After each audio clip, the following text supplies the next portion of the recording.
Hello friends! A super tournament in Netherlands, Tata Steel Masters, has started where we have elite players, including the world champion himself, fighting for the first place. Today I will show you a game between the world champion himself from round 1 versus Anish Giri, another top elite grandmaster in our chess world, who I'm sure you're all aware of. So Magnus started with his beloved English opening c2 to c4, knight f6, knight to c3, e5, and now we have a little bit more rare approach than the main lines. Two main moves here I believe are knight f3 and g3. Magnus chooses a little bit more calm e3. And I can just show you what's usually the black's idea here is getting quick d5. Also people like to play bishop b4 soon. Now Anish liked the move knight c6, which is one of the main moves and probably even maybe the most ambitious move to equalize quickly. And here white usually plays moves like knight f3 and black can get quick d5. If say you play something like a3 to stop bishop b4, you get quick d5. So Magnus plays a super rare move. I have only one game in the database with this move, which is queen b3. It's targeted towards black not playing d5. Now if black plays something like bishop b4, which is played in most of the cases here, and this again move is super solid, maybe there is some sense of queen being here, right? You have maybe at some point like tricks of playing like knight d5 and hoping to get a tactic like this. Obviously not gonna happen on such a high rated game, but there is some sense. And what black tries to play here for, so that the queen on b3 wouldn't make any sense at all. And he plays g6.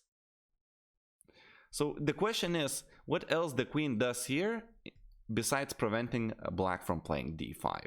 So that's what Giri tried to get to. We have knight f3, and if black plays e4, then this pawn starts hurting a little bit. Say queen e7, queen c2, and we can attack this many times. Knight b4, queen b1, and the pawn starts hanging. So black decided to go for bishop to g7, a little bit more calm and developing d4 by white. And here it's, I guess, prepared by Magnus, d2 to d4. But a lot of the times this move in this structure is a little bit questionable due to the reason that, first of all, rook e8 might come, right? And white could lose the tempo. Again, if you develop the bishop to e2, maybe not. Another idea for black could be to play d5 with knight e7. That's very, very common in this structure. And it's gonna be awesome to see what Giri decided to make out of it. So we have castles, and if say white plays d5, first of all, weakening the long diagonal, rook e8 will come, say queen, bishop to e2, knight a5. Let's say queen a4, we could even play b6. Now the bishop could go to a6, start pinning the pawn and attacking it. The knight could perhaps then maneuver itself to c5 or d6. Would be an interesting game, by the way. Say castles, and I believe that it's another way of playing, and the game could have turned into a completely different game than what he saw. But instead we have bishop to e2. Now if we play bishop d3, the problem with blocking this check with the bishop on e3 is that it runs into knight g4. So for this reason white has to play bishop to e2, where the bishop you could say is a little bit less active than on diagonal. On the other hand, maybe it's solid. d6 by black. And again, I just want to show you an idea that I mentioned before. Simply d5. Now black is threatening here to play something like knight a4, so we take knight e7. So if you castle, I'm gonna take this back and I'm gonna play versus this isolated pawn. Whether it's good or bad, it depends on the other pieces. So I believe the chances theoretically are even, right? But black's plan is at least clear, playing versus an isolated pawn. Now if you try to hold on to the pawn with something like bishop c4, I could even offer you to play a gambit. So say takes on c6, takes on c6. Yes, maybe I don't have enough of the compensation here for the pawn, but I have rook e8 coming. I want to play bishop g4, I want to play knight a5. So say you, for example, castle solving the problem of the king, and I play knight a5, right? Now I have to hold on to that, so I eat that, takes that, and also this dragon that is sleeping is gonna wake up at some point. I believe that definitely black has quite a decent compensation for the pawn. To say or judge if it's enough or not depends on the style of the player, I guess, in a practical game. So that was another option of playing d5 followed by knight e7, an idea that if you play an English opening, I would like you to remember. Instead, we have d6. So now again, if we get to d5, a move that we always have to consider, perhaps even knight e7 is an idea here. And after castles, we could even try to drop this pawn and get a massive initiative on the king side. So for example, bishop to g4, and white doesn't have to take it. But if he does, our pieces can get to the king side, and black might be developing enough compensation with the initiative. So a prophylactic move like queen b3 could be followed by rook b8, queen to d1, and say rook e8, and knight could remaneuver to d7, bishop on the long diagonal is opened.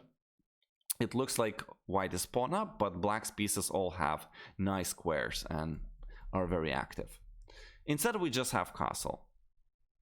Rook e8, h3 by white. And now we have knight e4.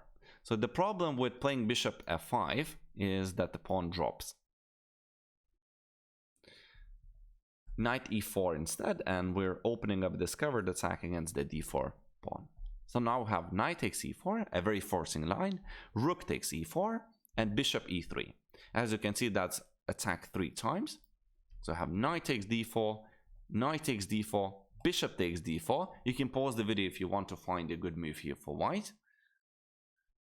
Bishop to f3. The only square for the rook to guard the pawn on d4. That simply is not enough compensation, unfortunately. So we have rook h4. Now you may question what happens after g3. Well, this time we can take on e3. You take the rook, and I go bishop d4. Look at the compensation here. Queen is coming to come to h4. That is threatened as well. I believe that black might be better here. What do you think, people, huh?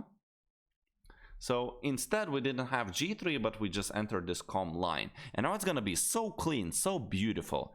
Bishop takes d4, rook takes d4, takes, takes, takes, takes.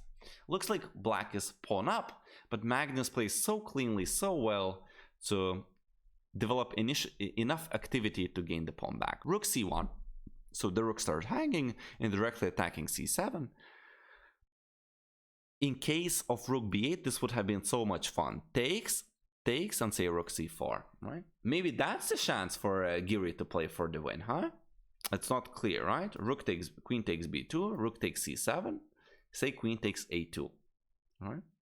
I would love to see that in a real game. 2 rooks versus a queen, and an imbalanced game always promises high quality game for the viewers, entertainment in other words. So I have rook takes c1 instead, and here unfortunately white can attack the weakened pawns of blacks in order to win the pawn back, and there's nothing that really black could have done. So here the threat is queen c6 and discovered attacking the d6 pawn. Rook b8 follow, takes, takes, queen takes c5, takes, takes, takes. And now simply they decided to agree to a draw because there is no life in the position. So Carlsen starts with a draw. I believe this game showed quite a novelty, maybe queen b3, maybe there are some more games with that move in your database, but I would say that it's pretty rare to see at such a top level game on move 4 to have only one game in your database, one position like this. It's pretty uncommon. I hope you enjoyed this game. If you did, please do subscribe to my channel. I will be uploading more videos. You can also hire me as your personal chess coach. Contacts are on the bottom right. And I stay healthy, my friends. Continue loving the game and play chess.